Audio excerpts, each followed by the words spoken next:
अचल बोधाचार्य बिरपल्ली गड्डयार्य सद्गुरु प्रभु महाराज को श्रीमती गुरुदयानंद कस्तूरी रामायण समेत निष्कल्मषानंद राजयार्य राज योगेंद्र पाद कमल सेवितम श्रीमती गुरु कृपानंद पद्मविमलांब समेत नित्यानंद राजेश्वरार्य सद्गुरु प्रभु महाराज को आत्मगुरु समारंभम कृष्ण समीपमध्यमान् श्री महाविष्णु पर्यंతం వందే గురుం పరంపరం.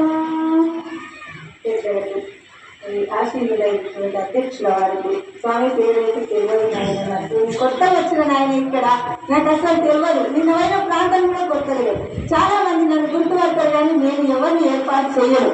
అందుకు ఈ యొక్క అధ్యక్షుల వరకు ఉపాధ్యక్షుల వరకు ఇక వేదిక పైన ఆయన కృష్ణసముద్రం ఆయన పేరు అయితే అసలుకే మర్చిపోయింది నాయన గురుదేవ తిరుపతి స్వామికి మరి ఈ యొక్క అధ్యక్షులుగా కూర్చున్నటువంటి సభలో ఆశీర్వదై కూర్చున్న పెద్దలకు గురువులకు గురుమాతలకు నా యొక్క ద్వాదశి వందనాలు. నా పేరు నారాయణమ్మ అంటారు. నేను హైదరాబాద్లో ఉంటా. అందుకు సీట్లు పని చేస్తాను, మామూలు పని కాదు, ఒడిచేస్తా. అందుకు రోజు చూస్తా మరి మామూలుగా ఇంట్లో కాదు. అందుకు నా పేరు నారాయణమ్మ.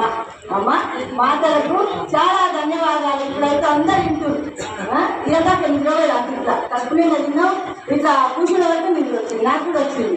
ఇట్లా వస్తే నాకు వచ్చింది. అందుకు మన పుట్టుక ఏం పుట్టుక పరమాత్మని రూపం. మన విగ్రహం చేసి ఒక చెట్టు బొమ్మను కొట్టుకొచ్చి ఆ మహాత్ముడు ఏం చేస్తాడు, మానవుడు ఒక గుడి కట్టిస్తాడు మానవుడే. ఆ కొమ్మ కొట్టుకొచ్చి విగ్రహం చేస్తాడు మానవుడే. చేసి చెట్టుకుంటే కొమ్మ, చెట్టుతో బొమ్మ, గుళ్ళేనట్టు పోలిస్తే అమ్మ అంటారు. అటువంటి చక్కని రూపం మనకు ఆ గురుదేవుడు ఇచ్చింది. ఆ గురుమూర్తి అన్ని అవయవాలు ఇచ్చింది. అందుకు మనం ఆయన స్వరూపంలో మనం ఆయనకి ఏం చేయాలి? దక్షిణ తనువు మనసు అంతా, తనువు మనసు ధనం అన్ని ఆ యొక్క తనుమన ధనం ప్రాణమానాలన్నీ కూడా గురువుగారు కల్పన చేసి గురు జ్ఞానంలో నిమగ్నం కావాలి. గురువులు ఏం చెప్తారు, గురువాక్యాలు ఏం చెప్తే వింటాము. మనం ఇంత దూరం పండ్ల వదిలిపెట్టి వచ్చినాం, కిరాయి పట్టుకొని వచ్చినాం. గురుగా ఎప్పటి అలా టైం వేస్తే టైం అమూల్యమైంది, తిరిగి రాదు. కాబట్టి ఏ మార్పులు ఏం చెప్తారు అని ఆ మాటలు ఇదేటువంటి యొక్క మన మనసుకు దక్కేటువంటి శక్తి సంపాదించుకొని ఇది వచ్చిన కాళ్ళు వచ్చిన నడుము వచ్చిన ఓపిక కలిగితే మనకు వాళ్ళు చెప్పిన మాటలు వెంట పడుతుంది, లేకుంటే పట్టవు.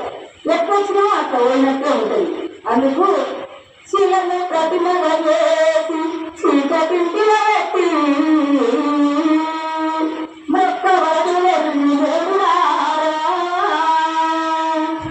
జీవులంతే కాని శిలందు లేదయా విశ్వదాభిరామ వినరవేమా అంటే వాళ్ళందరూ యాత్రలు అందరం తిరుపతి పోయినాం.